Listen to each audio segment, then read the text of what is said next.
where you would get out of the cabin. That's the most dangerous time because you come up the steps, and as you step out over that bridge, you're up high and you're off balance, and a sudden roll the wrong way could pitch you right over the side. So I would come up here, it'd be the hatchway. I would come up, I'd lean out of the hatch, I'd take that out, and I reach down, and that's where that ring was. And I just snap onto that ring. And then as I come out, it wouldn't matter. I could only go 5 or 6 feet one way or the other. But it's long enough that once I got out, sat down in the cockpit, I was comfortable. I had enough slack for that. But if my boat had gone over, I could have just reached down there and unsnapped it and popped right to the surface. Because you wear a life vest, or you should. Safety rope, but safety ropes should always have a snap on them. Yeah. Wow. But these guys are yacht club sailors, and I don't. I can get the picture. It's not like Weekend warriors. Bud and Marvin and Red back in the 1930s and 40s. Well, we didn't sail, but we were out there in little boats all the time. Did you ever spend the night in the lighthouse with them? In Florida, I lived for 12 years on a sailboat, and I sailed in the Bahamas and the Virgin Islands and all over hell. There were buddies of mine that were good sailors, and we made boat deliveries. 2 different far and away places. Well, the Virgin Islands, That's to San Salvador, yeah. There you go. and to the Bahamas a number of times, and then I've flown over there and got on a boat that some rich guy brought back. Yeah. They would get people to take the boat somewhere. They would fly there, spend a weekend on it, fly back, and then hire somebody to bring the damn boat back. You'd be surprised how many of those wealthy So you would do that? Yeah. Wow. That'd be kind of fun for you then. Yeah, so Vince would give me a call and he'd say, "Hey, Marv," he says, "I got a 60." Marv. Yeah, he's from New England. "I got a 65-footer over here. I got to bring home. I need a crew." I says, "Well, your crew's around to be on the next plane." And he and I bring a 65-footer back. Cool. Yeah. And Yeah. It's easy. All those stuff there you can get at Japan fabric. Oh, at Joanne's Remember when you Fabric? used to make jewelry? yeah. Those rings? You made Yeah. some beautiful rings Yeah. and things. Do you have any of that stuff? Mm-mm. Oh. You got a little opal. Yes, oh, that's right. Yeah, my opal actually. Well, you gave me the opal and then I had it set Yeah. at a jewelry store. Into a ring. I used to cut gemstones. Yeah, I remember Actually, that. I had it made into a pendant because it's big. It's like Okay. that Oh, big. yeah, you don't want a ring like that. Yeah. The big opal. Yeah. Where would you get your stones? Just buy them someplace? Australia. Did you really? I would get them through a dealer. Then the opals I buy directly from Australia Wow. in the rough. And Wow. then I You cut tumble them. them. You Yeah. would. No, I didn't come over. They were sliced. They were cut, Uh-huh. and then I had polisher. I had stones that I could shape them with. And then I had polishers. There were like 6 wooden wheels on the drum, and they're sort of cupped. The wheels are sort of cupped out. And what you would do is you would have different bottles of diamond dust. Oh. Different bottles of diamond dust. Yeah. And you would Sit put at the it on table. those wooden wheels, and when it was spinning, and they would stick into the wood. Really? Okay, then I wonder where Tian and Lee are. after you had the stone cut, then you would polish it on those wheels. Well, each one of the grades would get finer and finer and finer. They would start out as fine as this one. You go How'd to you the learn how to do that? Yeah. I just Put the, I got books on you put those where you sides could there. buy the equipment, and they also listed different places where you could buy the stones. You know. and I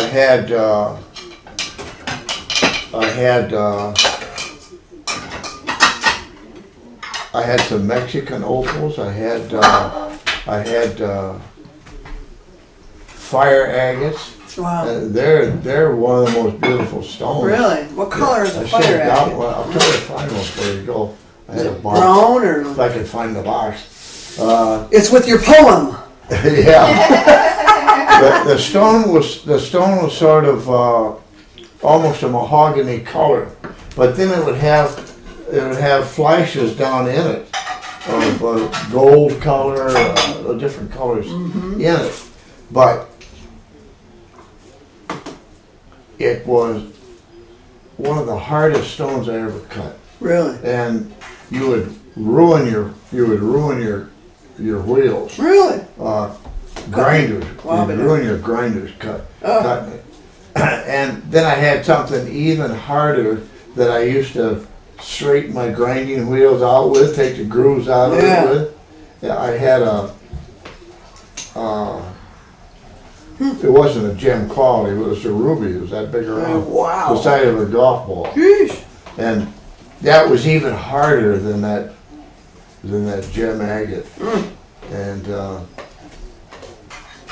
yeah, you could buy it on Citrion and any kind of stone you could think of. Oh, You could buy through those magazines. If you ever see, I haven't seen one of those magazines in years.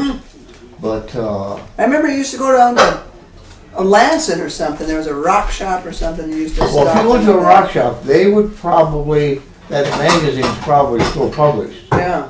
And you could buy that magazine, and then there would be names of people listed where you could Sure. send away and buy that type of stone in the rough and this Yeah. that different Fascinating. companies. Yeah, Did you keep your stuff like back in your office or Down in the something? basement. Down in the basement. yeah. I still got some stuff down Do you there. really? Yeah, I had it was a metal like a tray, and it had a saw, a round circular saw blade on it, and I used to slice my opals Oh with man. that saw blade, and then it had a grinding wheel on Yeah. it with, and you had cutting oil in it, and I would grind to get the shape with that, and yeah, I spent a lot of time with that stuff. You're a tinkerer. My dad and you are both tinkerers. Go to The bike. Remember the bike? Yeah, Oh my God. that's Do you remember true. that bike, Tara? Which bike? That day, it was some invention you had. We gave it to I do remember Lee Finkel. that.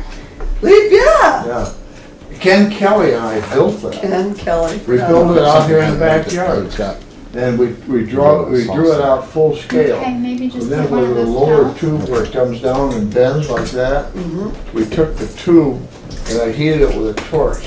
And I went between the two trees out there, grow close together, and I stuck it in there and I bent it. Oh, And yeah. then we plug it out, we drop it, and that's full scale drawing. It's perfect. Oh, Yeah, what are the chances of that? yeah. And then I taught myself how to weld, and I had a welding table out there, and I welded all the tubes and the pipes together. Then I got with Lee Finkel, and he did the mathematics on if we took the guys on a racing team, on a bike racing team, and he figured the maximum RPM they could maintain. Isn't that smart? And then we worked the gears out mathematically, Uh-huh. the size of the wheel out mathematically, so we knew that we could hit 52 miles an hour with that bike. Jeez. Now, what was the deal with it? You laid on it. You laid on You it. didn't. Yeah, you didn't Did lay you back. lay forward? You didn't lay back with your feet. You laid. You're suspended. It's like a little hammock, right? Yeah. Your chest. So it was meant to be down. aerodynamic or something. Yeah. So you stayed Well, that's down. so your body's just like this, cutting into the wind. Like a And the guys jet. that rode it said that you couldn't tell the difference whether you're going in the wind or with it. It's just there's no wind resistance, so they could keep pedaling till With they their got hands. till they got it. No, they pedal with their feet, but they could keep pedaling Oh. until they got up as fast as their feet could go, Oh my and they knew they were hitting 52 miles an hour. Well, the team, the racing team, it was Alan Arbib and Gillespie and Robbie? Well, anyway. Lee Finkel, did he race it too, or just build No, it? Who else raced? Steve Sweet? No, he wasn't No. here then. The guy that takes the pictures, wedding pictures, and his daughter works for Carolyn down the. Oh, what is Can't his remember. name? Jeff. Jeff's his first name. Okay. Oh, and he has a house up near Fran? Yeah. Yeah. what was Jeff, his name? Jeff something. And he Sue. raced? Yeah, Huh? Yeah. raced. Yeah. Bikes. Raced Huh? bikes. Raced bikes? Yeah. So there was Jeff, and there was a big, tall Gillespie kid. Robbie. Yeah. And Alan Arbib. Okay. And there are two other guys. I think there are 5 on the team. I'll be damned. And I sponsored them. Oh. I bought their shirts and all that. Yeah. The second year they won, Oh! and several of them tried out that bike, and it was exhausting to ride it because of being suspended like that. Yeah. But you could really cut the wind and hit the speed with it. Wow. It was just I remember that. yeah. And then I eventually I gave the bike to Finkel. I figured he wouldn't ride it, but he would salvage all the gears and all that stuff off it. Uh-huh. Because they were pretty expensive stuff. Yeah. You know, they're custom gears and things Yeah. like that on it. Hmm. Yeah, how I met Jeff was, I knew his grandfather. His grandfather and grandmother would come over here and they'd come in the store. Mhm. And I got to know him. And his first name was Dallas. Oh. And he was It's a cool quiet. They were both quiet little people. And they said, well, Marv, if you come to Snow Island, we live on, I forget, Goat Island, or I forget what the hell the name was. It's right, you go in the entrance. And then their island was right out across from Cedarville, right there. He says, come in slow, it's a little shallow there. And I had that big mahogany speedboat. Yeah. I don't know if you remember that. Big, well, you remember if you remember it. Big, beautiful mahogany. I remember you having cool boats. You Yeah. and all of you got red, Yeah.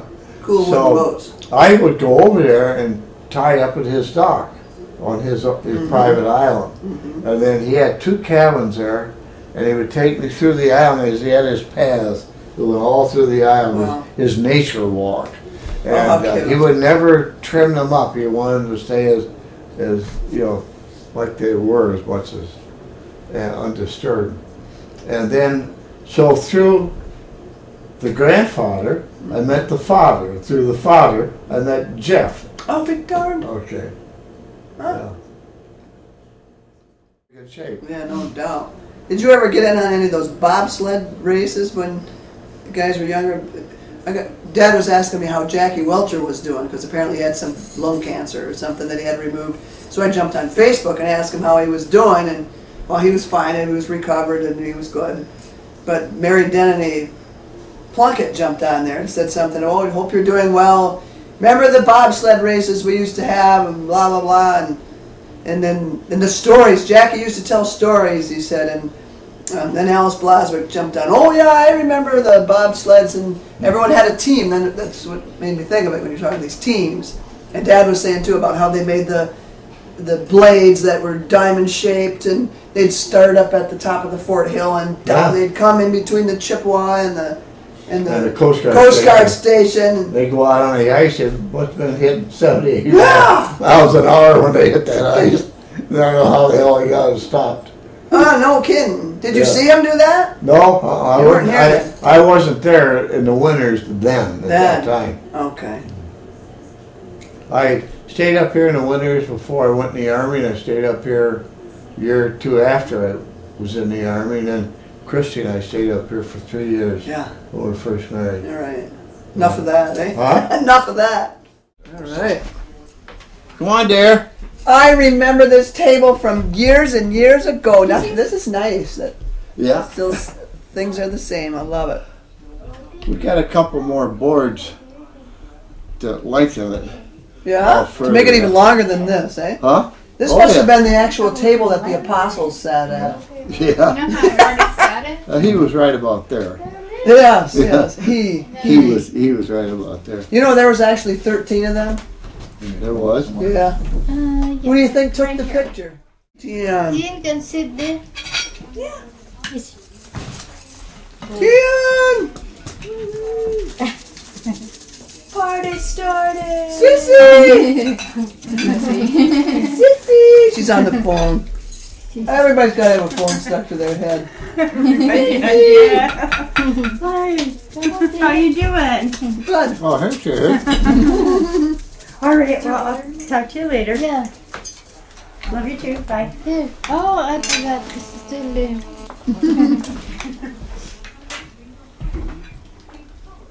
So how is everybody? Good.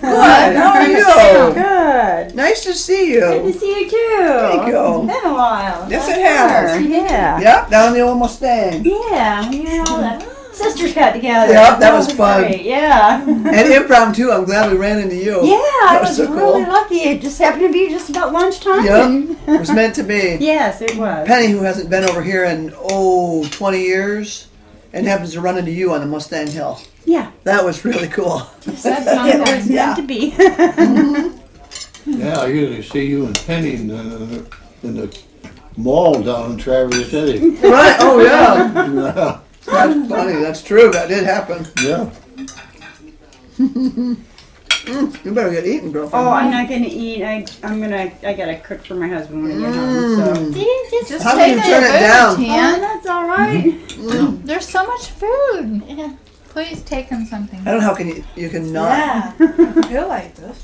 I wouldn't be able to resist. I would have to do it. I have to try some of your rice. Yeah. Here. All right, I'm going to use Yeah, this. just use that. The perfect rice cooker. Mm-hmm. All right, let's see how it is. Well, I don't want to put it on top of that stick because I'll eat that stick. I don't want to sit on the table though.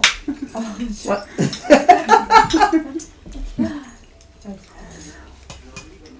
Well, she said she didn't know how to cook when she came here. Tara taught her some things on how to cook, but she did know how to cook rice. Yeah. Being from the Philippines, she could cook rice. But now she has this automatic rice cooker that does it for her. Just Click. click. Perfect every time. Can't be. Perfect that he sat there. Hello, Lee. Lee, you know Kathy Chambers? I don't think I met Lee since he was a baby. Really? Probably. Yeah. Hello. Hi. Good to meet you. Nice to meet you. Please pass the food, right? Yeah, I guess so. Chicken, ribs. These carrots are really good. Tian, I don't know how you can't do it. You have to at least reach for a piece of broccoli. That's or all right. Yeah. something. Oh, so good. I've soda with me, but How does that I've hurt? been picking on fudge all afternoon. Have you? Yeah. You still eat it, huh? Yeah. Still eat it. Good. Mm-hmm. Even if you like it. Mm-hmm. Remember, Marv, you told me about the gal who started working for you one summer. She was a skinny little thing, and she left in the end of the summer, and she was big in the heart. Yeah, I used to tell girls You're nice. when I come to work, I say, well, you know, Thanks. you come to work Sure, now, maybe? I put you on a scale and weigh you. And then at the end of the summer, I weigh you out. You owe me for what you gained. I love it. That is so cute. I remember once we were in the mod shop and we had a bunch of Boy Scouts in there. You know, just how you do. And in comes your dad, and he says, "Shall we get the pup tents out?" And we all shrunk. Do you remember that? That's too funny. And we all, rather than doing business up there, they were entertaining. Yeah. We were entertaining some boys.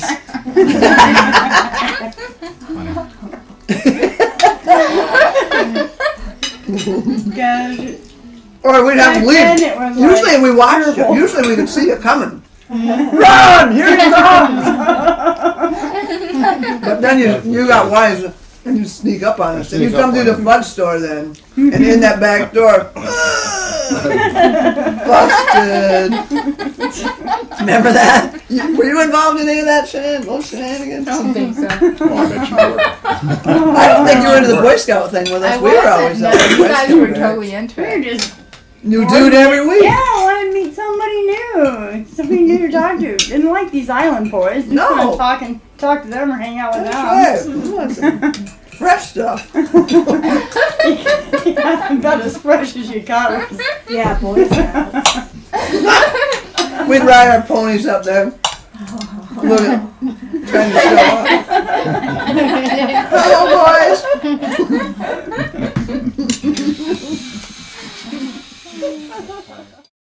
Last year. That makes us old. It's kind of scary when you think about all that times. So. You know, Ken. Pardon me? He worked with Oh, I them. know Ken. Yeah, I used to work. We used to work together. Yeah. Okay. Yeah, because she worked at the fudge shop when the president came. When President Ford came. Oh. Which reminds me, Get the did picture. What Did year she- was that?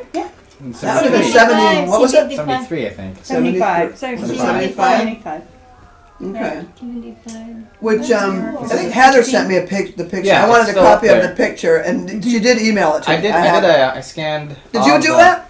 Maybe I scanned all some of the old Thank pictures you. in high resolution. So if anyone needs copies, Oh, I'd like it if you got high resolution. I'd love that. Most of those pictures were taken by newspaper photography. Yeah. Yeah. You know what? Did you ever get his autograph on one of the fudge hats? He sent me a letter, Mm-hmm. and I got one from Nixon also when they signed it. Okay. Because back then when he came, we all grabbed one of the paper fudge hats, Oh, and he signed signed it, and I still have that. oh nice. Oh. I'll bring it up. I mean, I Wow. put it. I still have it at my house. Yeah. I just looked at it the other day. Picture of you with the With hat. the fudge hat with his That'd be signature cool. on it. Put that on the You don't even wall. have those hats anymore. Yeah, do you? We Yeah, still yeah, have. You We do? have We barely don't a use them, few. but we got a few of them. I don't. We. Everyone had to wear them back then. That was a Yeah, Yeah, we barely have a few. Cool. We- Well, they were the only few we have left, Yeah. we give it to kids who like. I guess there's like scavenger hunts when there's school trips coming up here or stuff like that. So cool. we give that to them.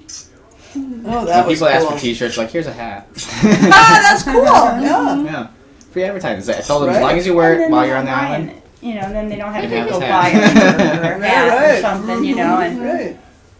even though they want something that says your name Those on are it. fun and your old name. days. My gosh, different times. It's fun. Yeah, I remember. God, we used to be scared of you. Huh?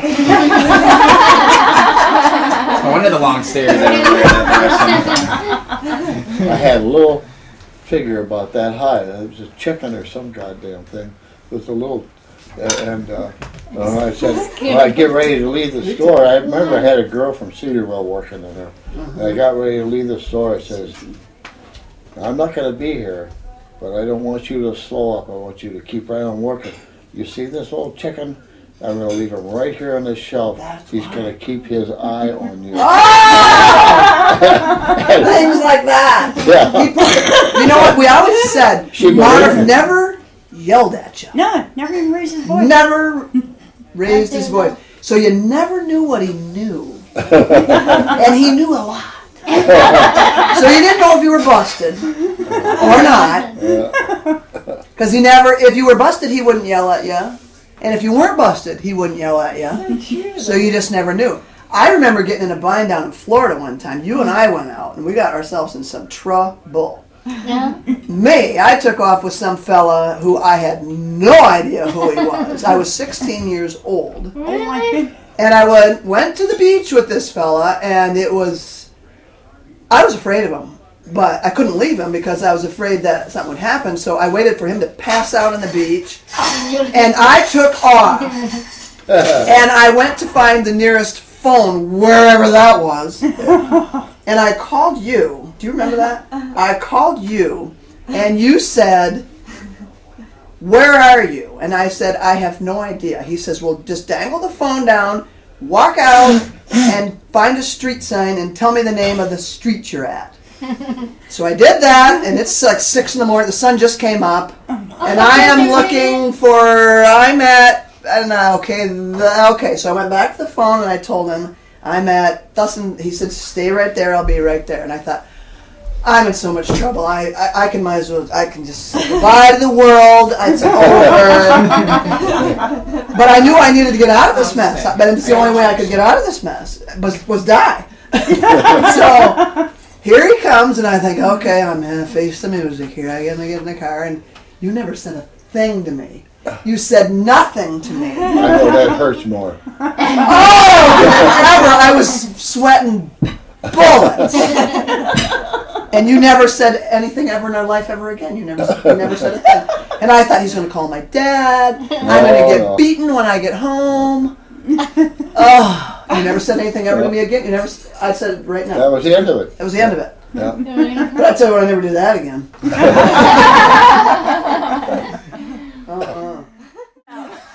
Going for his pilot's license and all that. Oh, That's yeah. when she said Eddie and flying that clicked back to the Fargus. Oh my God.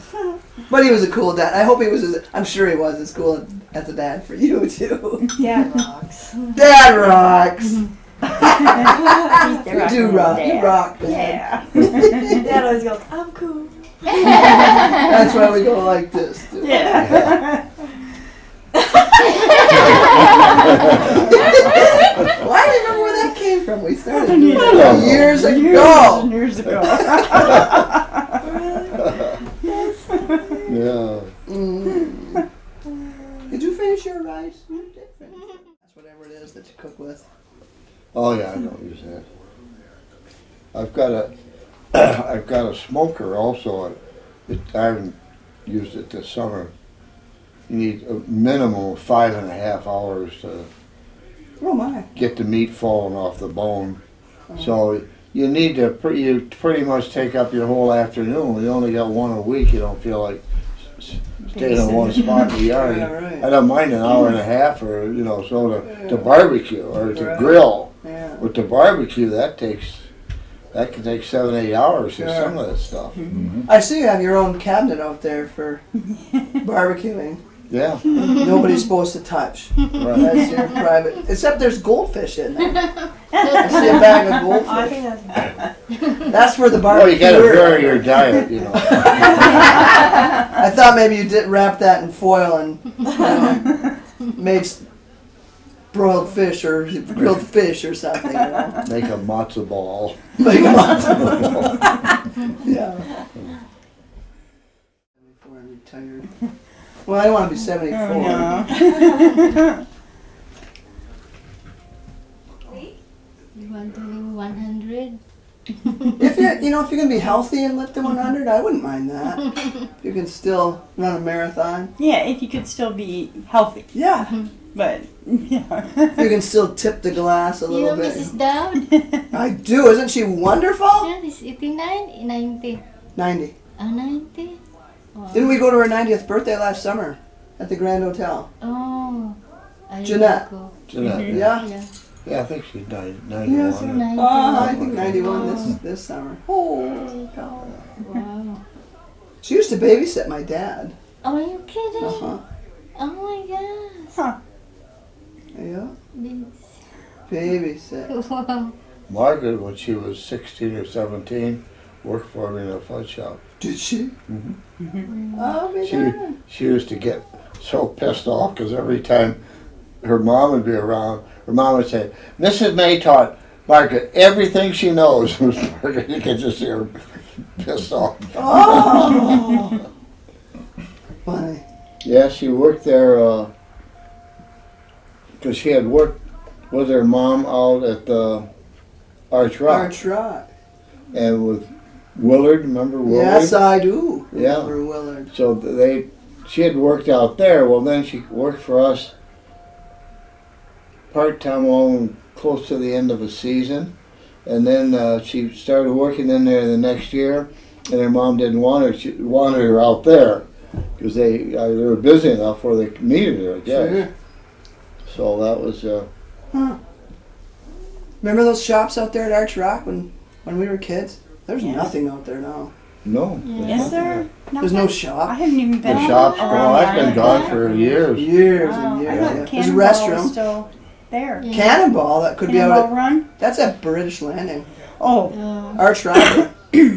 Come on, remember putting the bra around the tree? That, I mean, come on, where are we going? We're going to Arch Ride. Sorry, I gotta go, guys. I gotta open the coffee house. Bye, Lee. See you later. See ya. Good to meet you. Nice meeting you.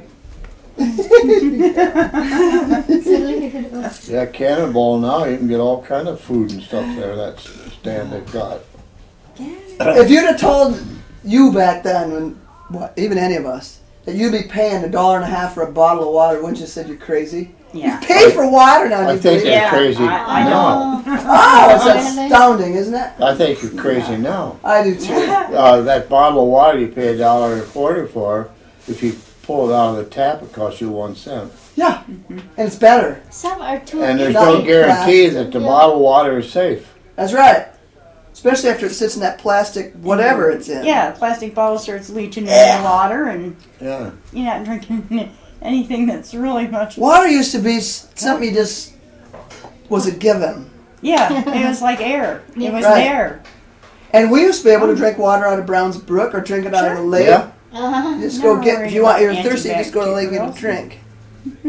I don't think- Because we can't go to Brown's Brook like we used to go to Brown's Brook. It's not even, It's not even there anymore. no. now There's it's no less such thing. of, They could- it's not polluted before. And, Cool. That's good. No competition. yeah, well, that got the season going. Yeah. Yeah. Now back then, there weren't boats like were there ferries still? Yeah, there had to have been between. There were still ferries, right between Just the Honor Line.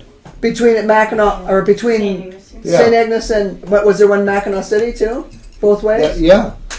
In addition to the American Oh, yeah. coming in, There was, from Mackinac City, because there's no bridge then. I mean, there's no bridge No. yet. no bridge. no. No bridge. From Mackinac City, they ran the Algoma. And it made 3 or 4 trips a day. Okay. That's it. Not one every 30 minutes. Yeah. 3 or 4 trips a day. Then they ran the Mackinac Islander from St. Ignace. It was a smaller boat. They're Right. both steam, Yeah. both coal-fired steamboats. The Islander was smaller, and it made 3 or 4 trips a day. That's it. That's They it. come in half empty a lot of times. Themselves. No Sheplers, No, no none of it. None of it. Straits of Mackinac, None of it. just Arnold Trans. That's why I always said, British before us never made fudge famous because there wasn't enough people to make it famous. I'd be selling newspapers on the street for Mary Matavia. I got a penny a paper. Oh my God. I had a hell of a time making a quarter. Oh. There was that few people and that few people buying Wow. stuff. Now, when you were raised, you guys were down the hill down here, right? Huh? When you were raised, when you were a child, your house was down. Well, I wasn't a child then exactly. When we first came to the island, Yeah. we lived in 2 rooms up over the store. Which store? The old store. You only had one. That's The old store only had one. okay. Gotcha. Okay, at the end of the hall there's a toilet. Oh my God. My dad and mother had to go down to where Dowd's is today. Yes. That was a rooming house and owned by the same people. And they'd have to go down there to take a bath. Oh my stars. I had a galvanized tub that my mother had a washboard, did her washing in. Yeah. That's what I took my bath in. Oh. What was your mom's name? You had I Harold. assume Harold's it your was dad. I think it was before she washed her clothes, or was it after? Oh my God. Ah! I don't remember. What's your mom's name? Ethel. Ethel. That's right. Harold and Ethel. Harold and Ethel. And my mom had a stove that was this long, and it had 3 pots with wicks, and you put kerosene in it, and that wick would burn all the way around, not just a little center, and that was the stove. Oh my God. To cook. And my dad went down the beach and he found a wooden crate, Huh? like a whiskey crate, Yeah. and he tacked newspaper and tin in it. That was our refrigerator, Gee whiz. icebox. Then. Yeah. Yeah. Oh my God. And then where'd you go from there? And once you- From there, we went to the top of the French Lane at Clare Rounds. Yes. It's can't think now. Lapine, young Dwight Lapine. Lepine's store, the Yeah. Terwilligers, or, Yeah. or whatever it's called. Trifect, what's it called? Trafalgar Square. Trafalgar Square. Yeah. That was Clare Used to be the Rounds' top. house. And you go in the front door, you go up a flight of stairs, there's a hallway, and this end of the hallway we had one front room, and that was my folks' bedroom. Then the room on the other side was a little kitchen with a real ice box in it, not a refrigerator. Where you ice go? box. Oh, God, yeah. And then the windows, if you were coming up the hill, you could see them across the back.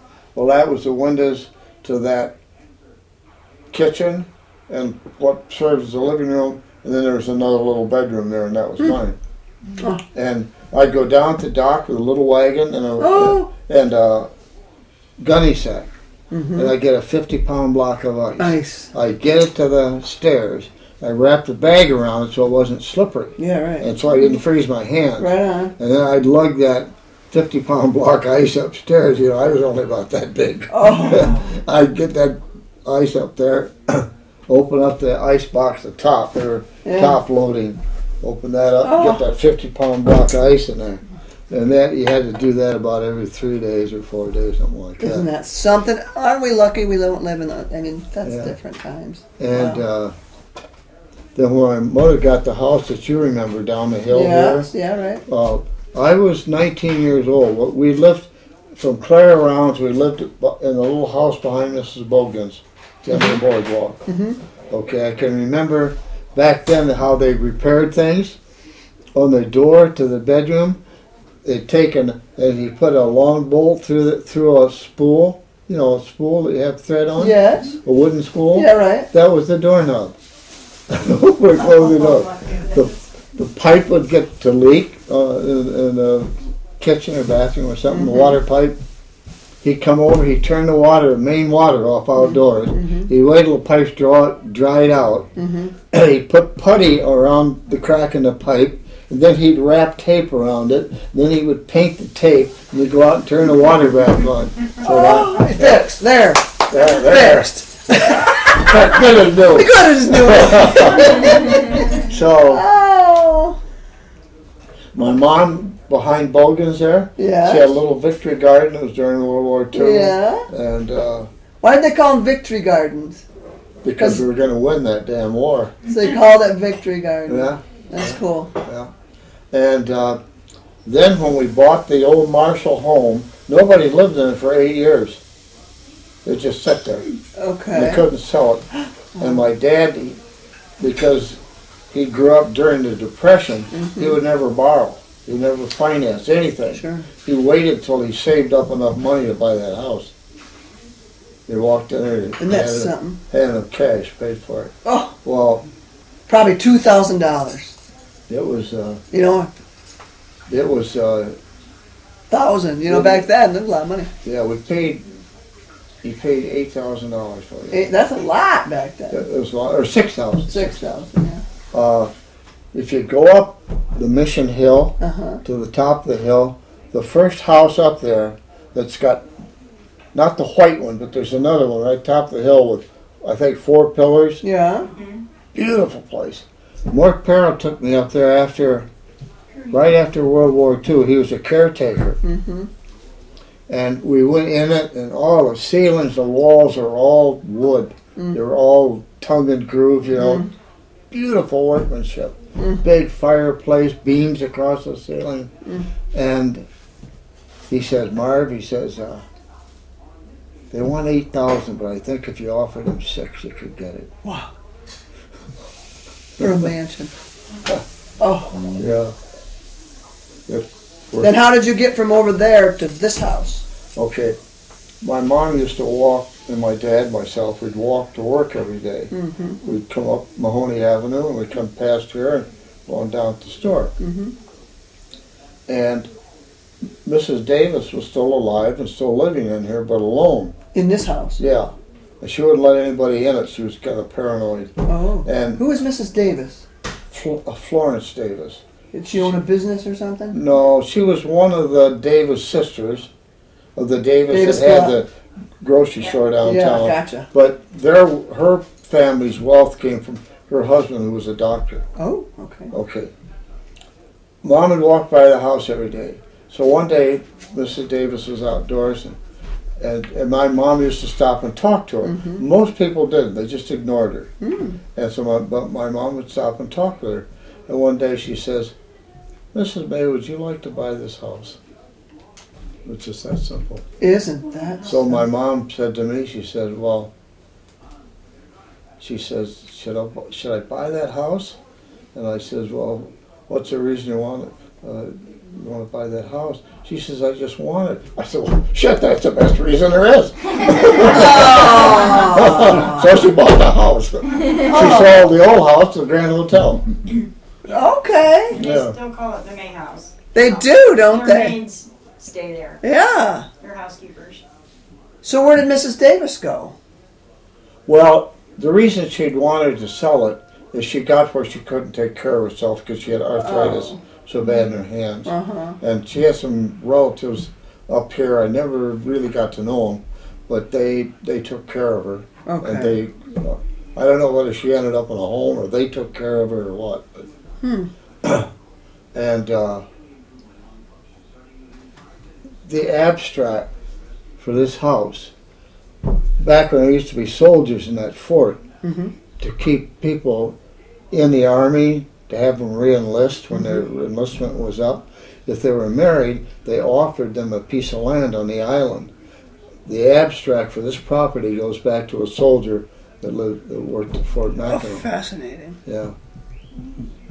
Wow. The walls down here in the basement, they Okay. outdoors they look like a smooth cement. That's just troweled over. They're rocks. They're that big around. Oh, my God. Mortared together. The walls are that thick Oh. down there. This house, 100 and some odd years old, and it's hard to find a crooked beam or a warped beam or anything in it. But the sides they're made with real 2x4s. Yeah. Mm-hmm. Plus, over the siding that they first put on it, before they put regular siding on, now they put like a fiber board. Mm-hmm. Okay, then they put 3/4 inch solid wood planks. Some of them were that high. You couldn't even buy them today like that. That's what's on the side of this. Wow. So there is tornado, there's still Yeah. in. Yeah, there could be a tornado outside. You don't even know the wind's blowing. Yeah. That's nice. Yeah. Yeah, that's Yeah. cool. Huh, pretty neat. Fascinating. I remember one day when, I guess it was back when Tiana and Tara were still here, I heard some midnight or later than that, I heard somebody banging away on my front door. So I got up and I stuck 45 in my back pocket and I Alright. walked downstairs. And there was some young guy standing there, he looked like about half cockeyed. And he asked about some girl that lived here. I said, we don't, no, it wasn't them. No. No, it was he knew the name of the girl. Yeah. And I said, she doesn't live here. And he said, I know she does. I pulled a 45 out. I pointed through the window at him. I said, she doesn't live here. He says, she doesn't live here. The way he went. Ah, she doesn't. That's right. She doesn't live here. Clint Eastwood here. Like Al Capone said, you don't have to yell at people to get your way. Speak softly, but carry a gun. So, Yeah, right on. I like it. yeah. Oh, he's cool. Isn't he cool? What time should he be there? I should probably get up. Well, first go ahead. I know this is kind of simple, but just go ahead and state your name. My name, Jose Jimenez. But I go by Marvin May. Okay, and Stanley's the middle name, right? Stanley's my middle name, yep. Okay. And go ahead and state your birth date. You 3 years before Wyatt Earp died. So that was September 8th, 1926. Okay. I'm gonna back out a little bit. Where were you born? Rockford, Illinois. My mother's name was Ethel Pauline May. Her dad always called her Pauline. I don't know why, but Okay. When was she born?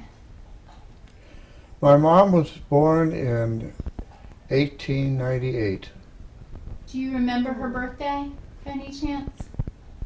Yes, it was. Her It was birthday? the 7th of September. Really? How about that? Okay, cool. Close. Yeah.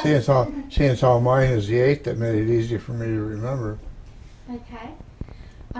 And where was she born? Where did she grow up? Tell me about where she grew up. My mother's family were Irish Germans in central Ohio, and she was born there, and all of her sisters were born there, and I don't know at what age, but I assume when she was close to a teenager, they moved to Topeka, Kansas. And that's where my dad and mother met, actually. My dad come back from World War One, and not to Atchison, but to Topeka, and he worked at a candy store there, and my mother was there. She was a chocolate dipper, and that's where they met, of all places, in a candy store. Did she have a large family? You said a lot of her sisters. What do you know about her family? Your mother's family? Well, my mother had 3 sisters. Helen, Marguerite, and May Blossom. May always loved it when I called her Blossom, but she had no brothers. And her father had split before, I don't know at what age, but when she was very young. And her mom, of course, took in boarders in their house. And I know my mom said that once in a while when their mother would make a pie, her and her sister Marguerite would steal it and go out and sell it to make some money. So, times were not always good. Yeah. Let's talk about your father. What was your father's name? My father's name was Harold Edward May, and he had 2 brothers, Frank and Bill. And he had 2 or 3 sisters. One of them was named Gladys. And my dad didn't talk an awful lot. And we were out in Los Angeles. I was 19 years old. We were out there in the winter. And the phone rang, and I answered it, and it was some lady asked if Harold was there. So I gave my dad the phone. He talked, and it was obvious as he was talking that he knew the person well.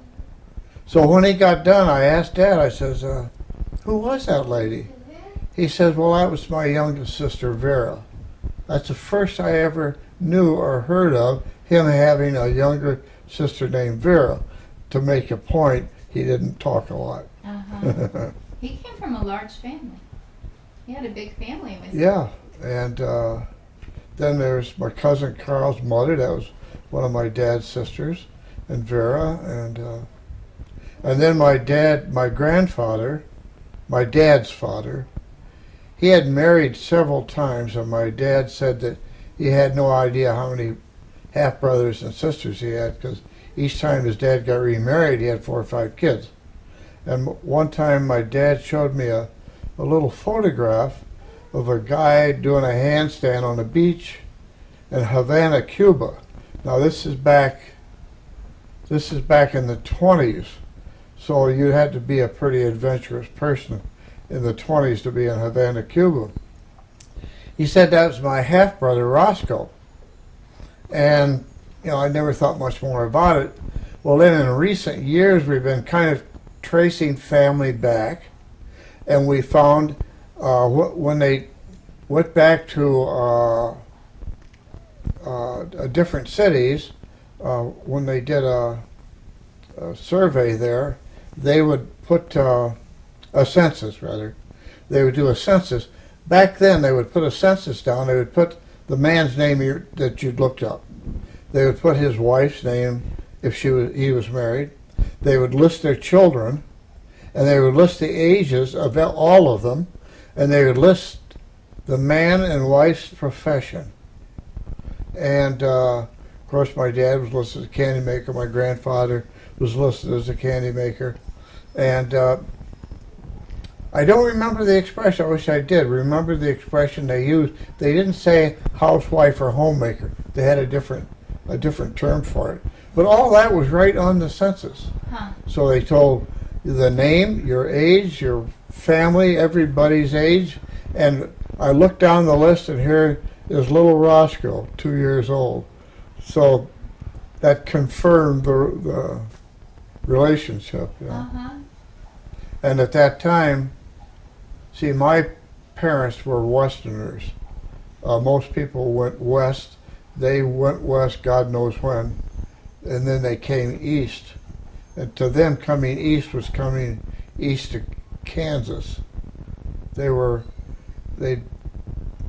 been out, I don't know, western states, mountain states.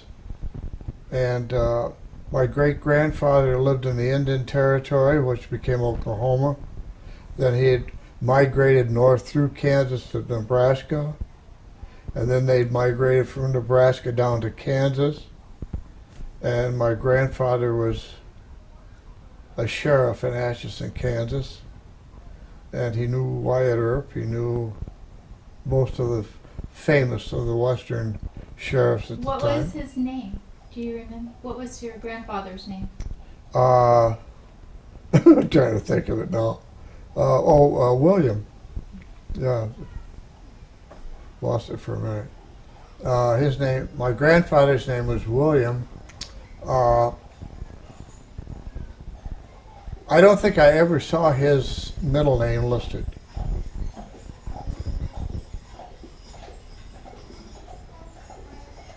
And they kind of kept the same names in the family because Bill actually was named William. Right. And when was your father's birthday? Do you remember? yes, it was August 25th. I remember it clearly because one time my mom and I both forgot it during a very busy summer. And then we were sitting here in the living room, and I said to my mom, I said, isn't Dad's birthday pretty soon now? Because I was never good at remembering things like that. And she said, oh my gosh, it was last week. So from then on, I remembered my dad's birthday. So it was August 25th. He was born, my dad was born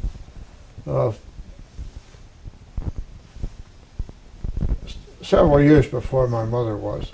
See, I'm old enough where my parents weren't born in the 1920s. I was.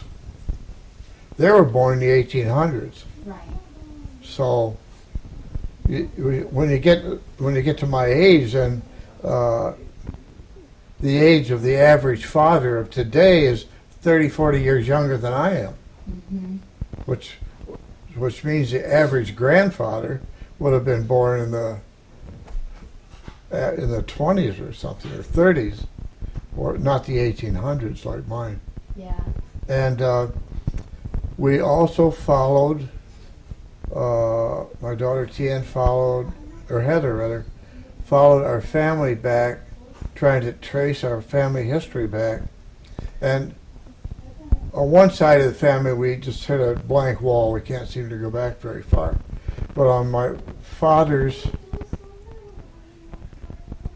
on the female side of my father's family, we traced our family history back to 1660 in this country, which was 100 years before it was a country. So that they must have come over on a early Mayflower or something. They come over a long time ago.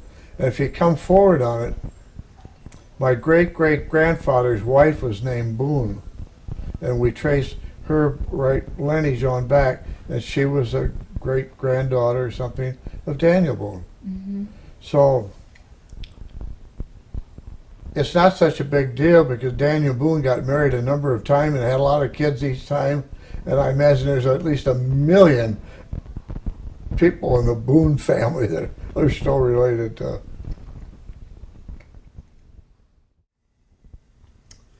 My father was born in Atchison, Kansas. My father was born there. His brother, all of his immediate brothers and sisters were born in Atchison. My grandfather and great-grandfather, like I had mentioned, had come from the Indian Territory through Kansas to Nebraska, then back down. Well, then all of my dad's family were born there. Then my grandfather moved on again to back west to Colorado. Not from Kansas to Colorado is not all that far, but then some of my dad's half brothers and sisters, that's where they were born in Colorado. Okay, so you never had any brothers or sisters. You were only child, but you did have some close cousins that you were close to, correct? Close what? Cousins. Oh yeah. Tell me about someone that was close to you. Even though we were children of the Depression, which means none of our families had enough money to travel. We got spread out before the Depression. One of my uncles lived in Portland, Oregon. One of them still lived in Kansas. One of my dad's sisters lived in Missouri. So we were, and during the Depression, we just couldn't afford to go see each other. And,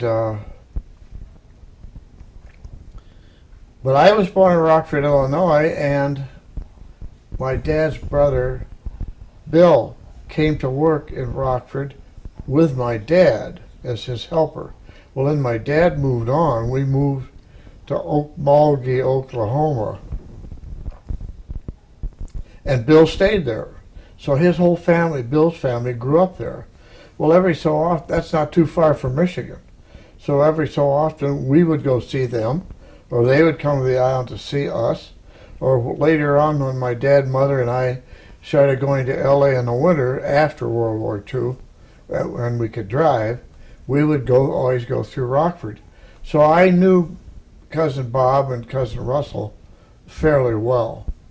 And then when I was 21, we drove west to Portland, Oregon. We finally got a car. It was after World War II. In fact, it was a year after. I think it was a 46 Dodge. We drove to Portland. I met my Uncle Bill for the first time and his wife and my cousins there. I had 3 cousins there. Billy, who was a year younger and an inch shorter than me and a pound lighter, and his brother, and I'm trying to think now, they had a sister,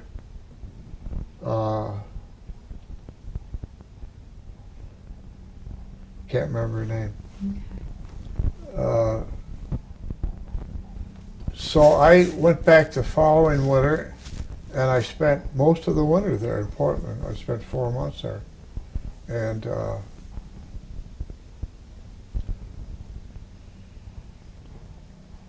we had relatives of my mother's were down in Ohio, down the farm area where they came from. And my mother's, she had cousins down there. They were both farmers. One of them had a big dairy farm, and the other had I asked him one time, I said, well, where do you sell all the grain? Not the dairy farmer, the other farmer. I asked him, well, where do you sell the corn, or where do you sell it? I was just a little kid. he says, I don't sell any of it. He says, I'm a stock farmer. He said, I grow corn, I feed it to hogs, I sell the hogs. He says, they come the end of the year and there's a bad price on corn and all these guys, they can't sell their corn. I don't care. I just keep fattening up them hogs. And he says, when the hogs are a good price, I sell them. And he was a slick trader. I hate to go up against him trading. He had a real nice farm. I loved it there so much that I always, when I was a little kid, I always wished my folks were farmers because I loved being on the farm. Mm-hmm. And even though he had a tractor, he still had a couple of horses. But one of the reasons they used horses was they didn't have corn pickers and machines. They would just, at harvest time, that's when we usually worked the ranches and farms during the Great Depression. Candy makers when the seasons were on, but so my dad, he would work with guys husking the corn. They would pull a big wagon with a team because they just walk it a few steps and stop, walk it a few steps and stop. And the wagon had a big high backboard on it, so they would cut the corn and they wouldn't even look. They just cut the corn and throw it because it hit that backboard and drop into the wagon. Mm-hmm. Okay, then it came the same thing with thrashing. And the things that I remember the most fondly were if you took a half a dozen picnic tables and you put them in a row, then you heaped all the food on top of them you could heap, because all the wives came with all the other farmers to do the thrashing and to harvest corn. Well, at the end of the day, them guys were hungry, and their wives would be cooking all afternoon. There'd be chicken and ham, and a lot of people don't realize it, but field corn that they feed to cattle and hogs and everything, if when you first pull it off the stalk, if you cook it and eat it, it's delicious. If you let it sit for a while, it gets so hard you can't gnaw it off that cob. But if you cook and eat it right away, it is better. To me, it was better than sweet corn. It had more flavor to it. German, correct?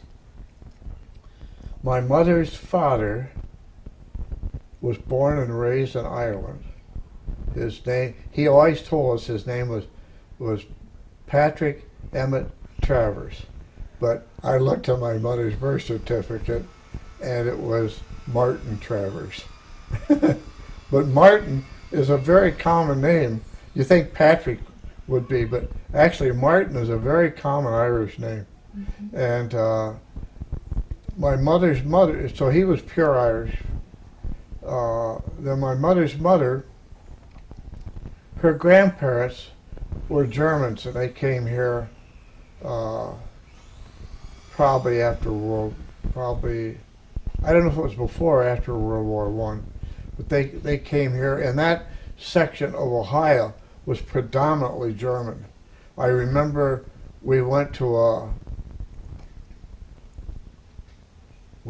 Methodist church on a Sunday, and those people were so straight-laced and solemn, it was scary. I was just a little kid, and I thought, what a scary bunch of people. You know? But they were so serious, you know. Uh-huh. And my mother was sitting right here in this house. No, it was our other house down on Mahoney Avenue. She was up and staying with us part of one summer. My mother was there, and her sister Marguerite, who had the Buggy Whip restaurant downtown here, and they got out the family Bible, and they asked my grandmother if she could read it, and she said she was maybe 75. And she said, I haven't read German since I was maybe 12 years old, and I haven't spoken it since then. She picked the Bible up, she could just read off the German just like it was yesterday. It wasn't any problem at all. And her last name was Ruprecht, with two P's, Rupprite. In fact, I got a note some man sent me from down in that area, and he was related. He wasn't a Ruprecht, but some of his relations were, and his relations and my grandmother's relations on my mother's side were they were, the two of them were related, and tell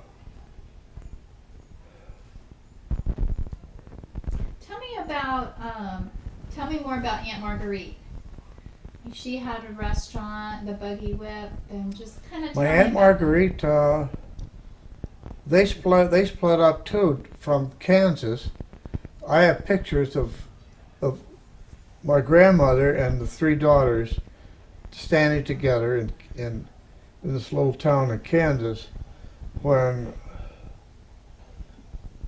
my mother and her sisters were probably teenagers. They looked like they couldn't have been much older than 18. And Marguerite was the oldest, my mother was second. And Helen, I think, was third, and May Blossom was fourth. And Marguerite had married a man, and I don't know what their story was as far as them moving, but they moved to California. And this went way back in the 30s. And my grandmother would always rent a big house, and then she would rent out rooms. Well, when they moved, Aunt Marguerite and her husband moved to California, he was a tire salesman for Cooper Tires. And Marguerite had a big house and rented rooms out. And then during World War II, she rented rooms out to young men who were working in the aircraft industry, Douglas Aircraft. And Marguerite had a son and two daughters.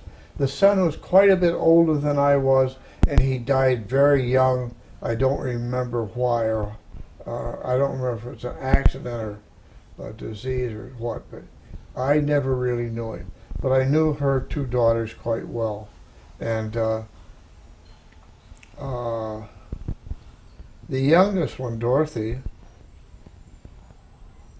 she married one of those young men that worked for Douglas Aircraft out in L.A. Well, he kept working with them after the war. And eventually, Douglas opened an aircraft manufacturing plant in McAllister, Oklahoma. And he, of all people, became the #1 chief that ran it. And I kept in touch with Dorothy, and I kept in touch with her son, which would be Marguerite, my mother's sister's grandson, and he was just here this summer. He came with his daughter, who was she was still in college. And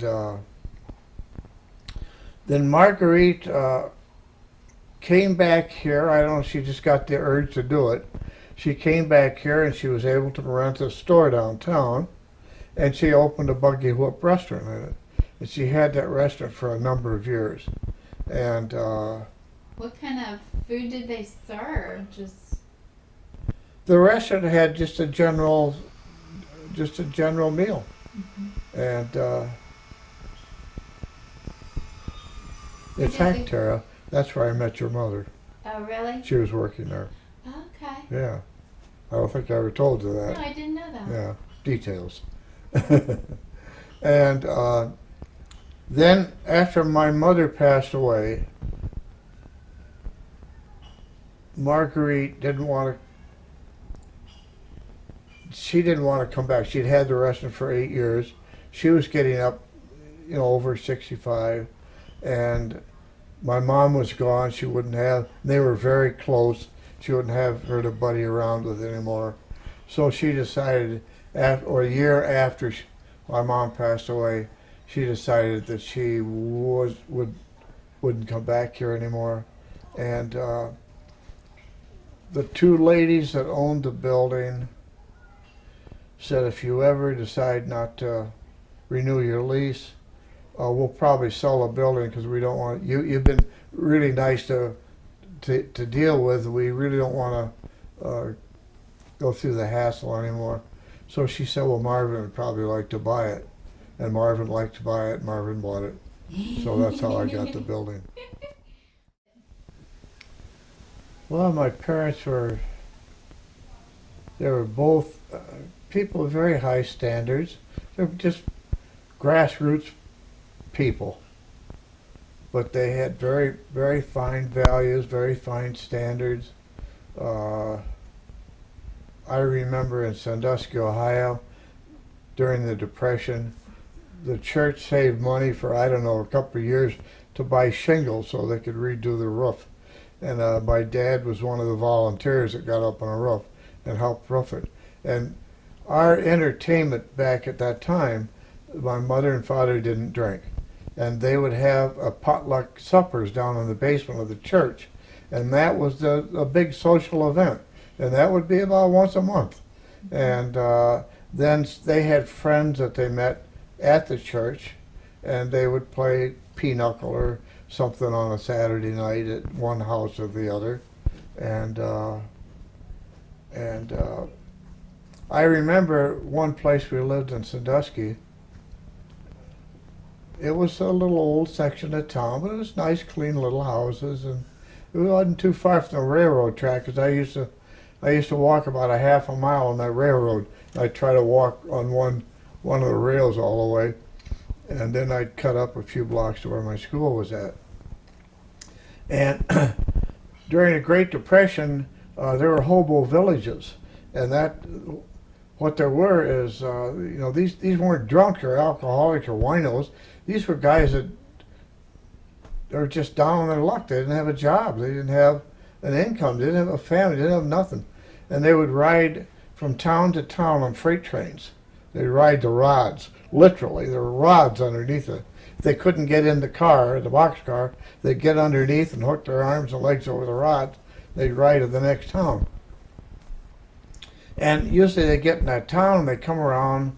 I remember they'd come around to our house and they'd knock on the door and they'd ask my mom if there was any work they could do, if they could clean the lawn or if they needed something painted or they fix a screen or something like that. And my mother, and they didn't really want any money, they just wanted something to eat. So my mother never asked them to do anything or fix anything, but I never, ever, ever, ever remember her turning them away without a sandwich in her hand. Mm-hmm. She always fed them. And that particular year, my dad was only making 50 cents an hour. What was your mother's personality like? I mean, other than giving, obviously she was a giving person and thoughtful, but how would you describe her personality? Was she fun? Did she, cut up any, or was she very serious, or? Well, she wasn't a joker, she didn't clown around much. She was brought up, in hard times and strict societies where it's hard to explain to people today, but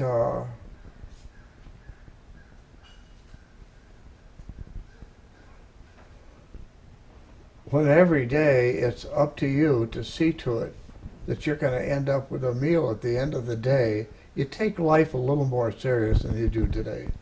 She had a good sense of humor, and she would joke, kid around a little bit, and but she worked very hard. She was very dedicated to anything that she put her mind to.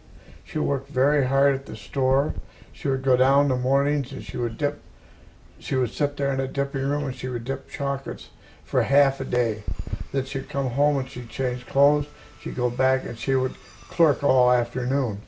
And then if we didn't have a night girl, she would come home and fix dinner for my dad and I. And then she'd go back, and my dad would often go back and close at night too. And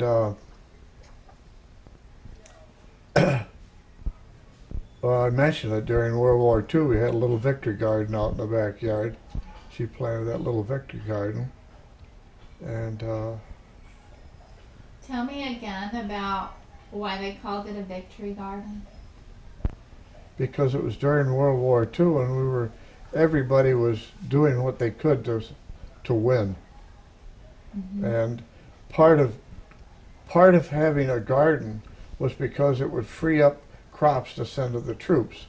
I never quite understood that, because if you had all the men and all the women here, and then you took part of the men and put them there, it didn't increase the amount. It's still the same amount, and yet we had to give up to send stuff to the troops. But I suppose part of it, a lot of people don't realize, but part of the reason Britain survived World War II was our shipments of necessary supplies, our shipments of not just war materials and tanks and guns and ammunition and artillery shells and all that, but their food, what they ate. We were their lifeline. And a lot of people don't realize some of the cold realities of war, and one of them was that we had to build ships faster than the U-boats could sink them. We couldn't stop the U-boats. I'm trying to remember now, but a lot of people are unaware that during World War II, our non-combat merchant seamen, we lost 30,000.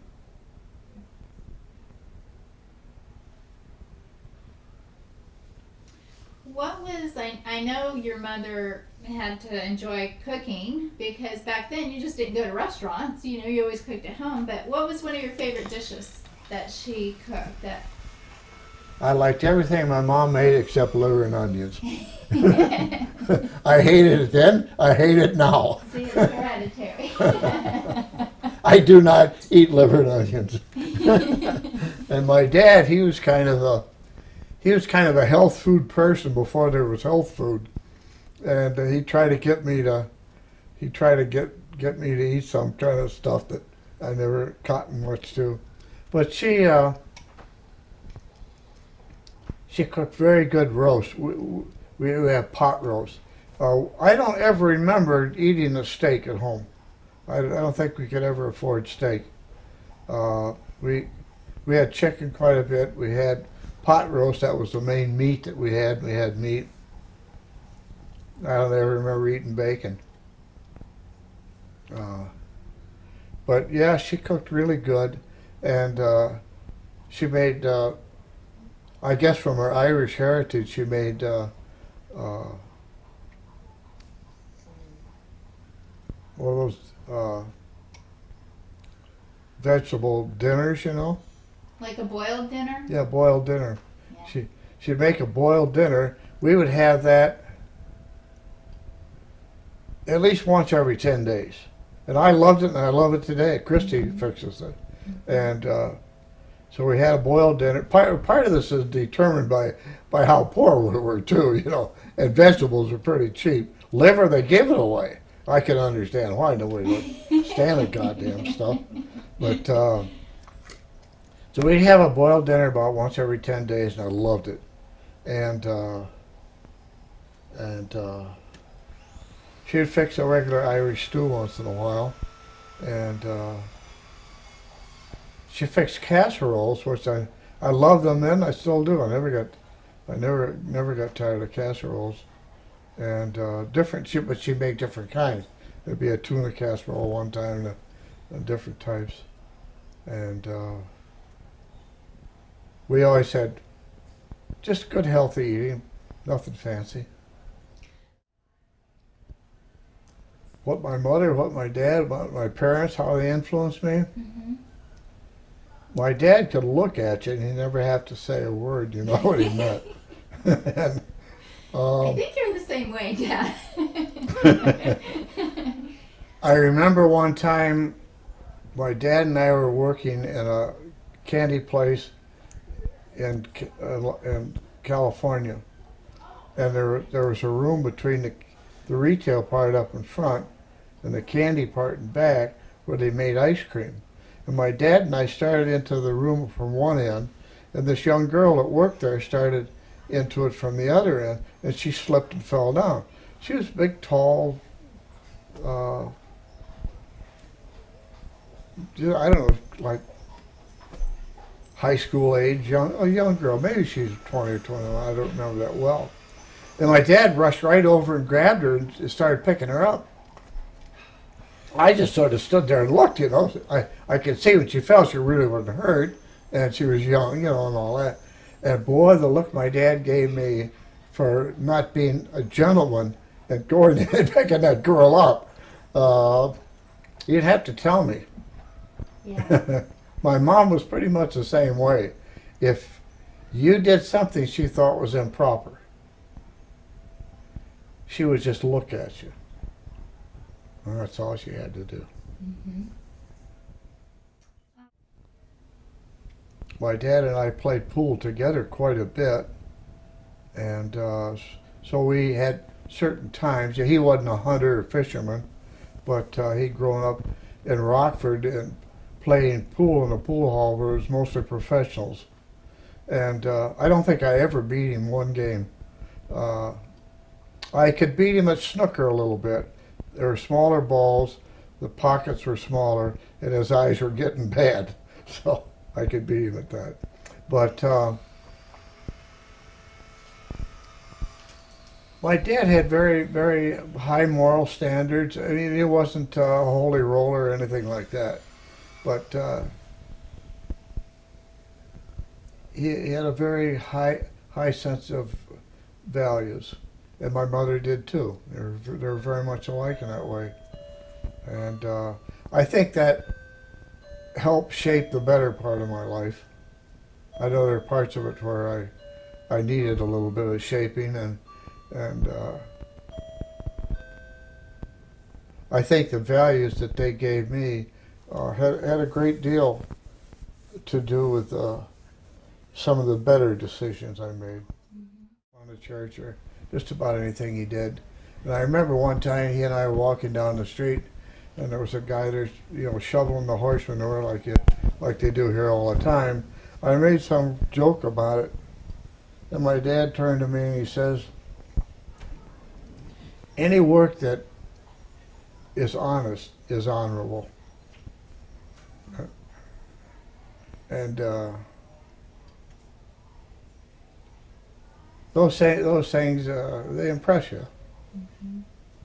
You don't hear that Huh? you don't hear that very often anymore from people.